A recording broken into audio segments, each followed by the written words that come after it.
In 1955, a woman who wore trousers to a restaurant in most American cities risked being quietly refused entry, not because of any written law, but because the social code governing women's appearance was enforced just as firmly as any posted sign, by head waiters, by neighbors, by other women in the room.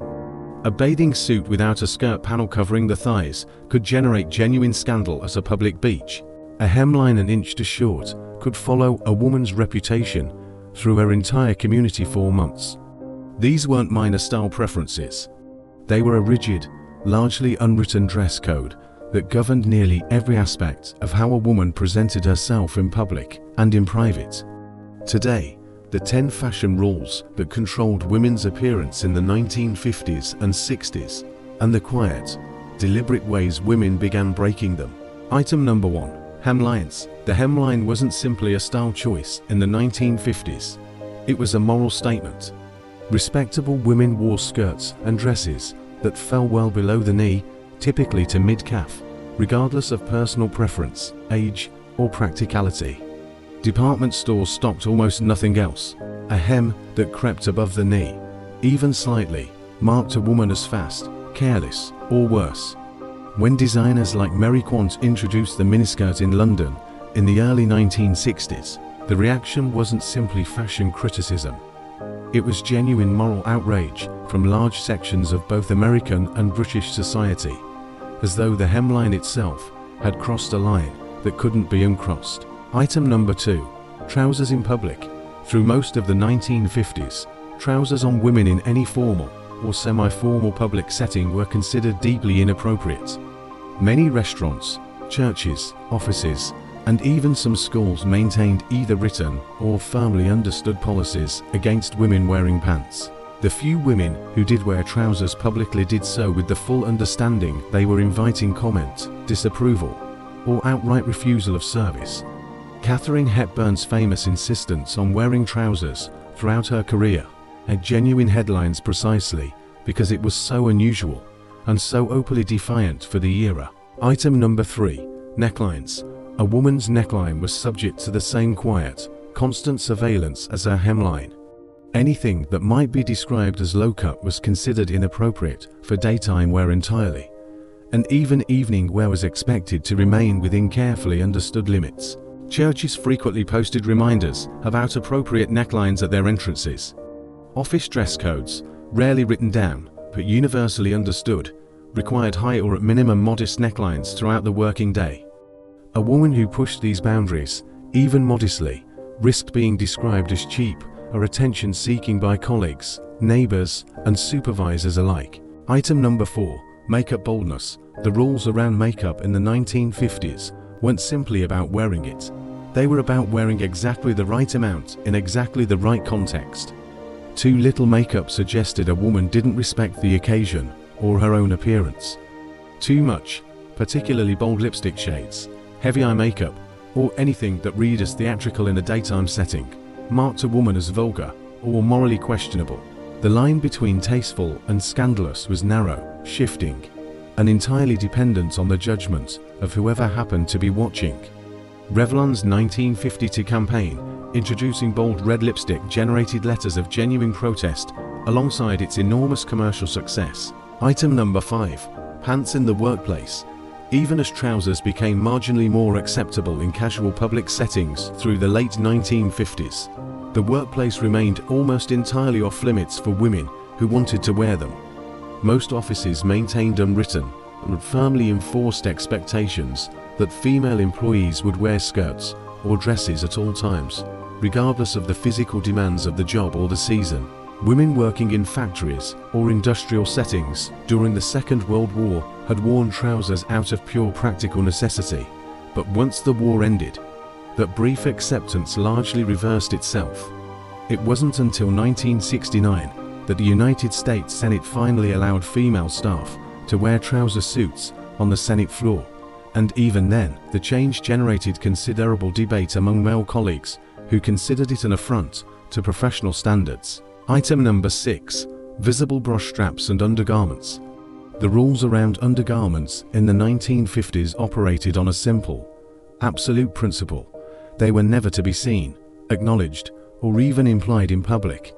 A visible brush strap was considered a serious social failure, roughly equivalent to appearing in public partially undressed. Girdles were considered standard, expected foundation wear for any woman appearing in public, regardless of her age or build, and the outline of one beneath the skirt was considered far preferable to any suggestion that a woman wasn't wearing one at all. Department store fittings for foundation garments were conducted with a gravity that suggested the entire enterprise was a matter of genuine moral seriousness rather than simple clothing retail. Item number 7. Hair length and style.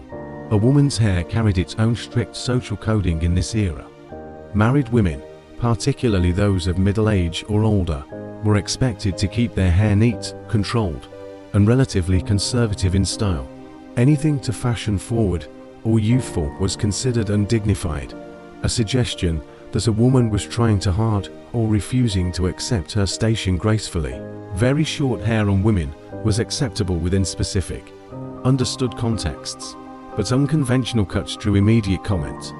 When younger women began adopting the geometric cuts associated with Vidal Sassoon in the early 1960s, the reaction in more conservative communities was often one of genuine alarm rather than simple aesthetic disagreement. Item number 8. Footwear choices. Footwear rules for women in the 1950s were as specific and unforgiving as any other element of dress. Flat shoes were acceptable for housework or very casual settings, but were considered inappropriate for any formal occasion, office environment, or public outing of social significance. Heels were the expected standard for respectable daytime wear, and their absence was noted. At the same time, heels that were too high, too pointed, or too obviously fashionable in a way that drew attention to themselves could also generate quiet disapproval, marking the wearer as vain or inappropriate. The acceptable range was narrow, and most women navigated it carefully and consciously every single day. Item number 9. Jewelry and ornamentation. Jewelry in the 1950s was subject to its own rigid, largely unspoken social hierarchy. Certain types of jewelry were considered appropriate only for specific times of day, specific occasions, or specific social classes. Pearls were daytime appropriate. Diamonds and heavy formal jewelry were strictly for evening. Wearing the wrong category of jewelry at the wrong time of day marked a woman as either ignorant of social convention or deliberately drawing attention to herself, neither of which was considered acceptable.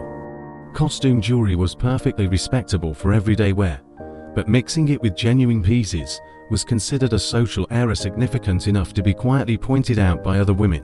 Item number 10. Color choices by age and social class. Perhaps the least discussed but most pervasive of these rules involved color itself. Bright, bold colors were considered the territory of younger, unmarried women. As a woman aged, and particularly once she reached middle age, the social expectation was a gradual shift toward more muted, conservative tones: lavender, gray, navy, soft green. A middle-aged woman in a bold red dress or a bright yellow blouse risked being described as mutton dressed as lamb, an expression that carried genuine social sting in this era. Working-class women were also quietly expected to avoid colors or styles considered aspirational beyond their station, an invisible dress code layered on top of all the others. The unraveling didn't happen all at once. It began in small, deliberate steps, taken mostly by young women who had grown up inside these rules and simply decided, quietly and then less quietly, that they were finished following them. In London, designer Mary Quant began shortening hemlines in her Chelsea boutique as early as 1955, catering to a younger generation of women who wanted clothes that moved differently, looked different, and meant something different than their mothers' wardrobes had. By the early 1960s, what had started as a boutique provocation had become a genuine cultural shift, with the mod fashion movement spreading from Britain into American cities, carrying with it a visual vocabulary that openly defied nearly every rule on this list. The hippie movement of the mid to late 1960s pushed further still, rejecting not just hemline conventions, but the entire framework of appearance as social performance, introducing flowing fabrics, bare feet, natural hair, and an almost deliberate refusal of the careful, controlled presentation that the previous decade had demanded. Trousers became genuinely mainstream for women by the early 1970s. Bold makeup shifted from scandalous to celebrated. The rules didn't disappear overnight, but by the end of the 1960s, the authority behind them had been fundamentally, permanently weakened. What's worth remembering, looking back at all of this, is how much quiet daily effort these rules required. Every morning, a woman in the 1950s made dozens of small decisions about her appearance, each one shaped not entirely by her own preference, but by the awareness of how she would be read, judged, and discussed by the people around her.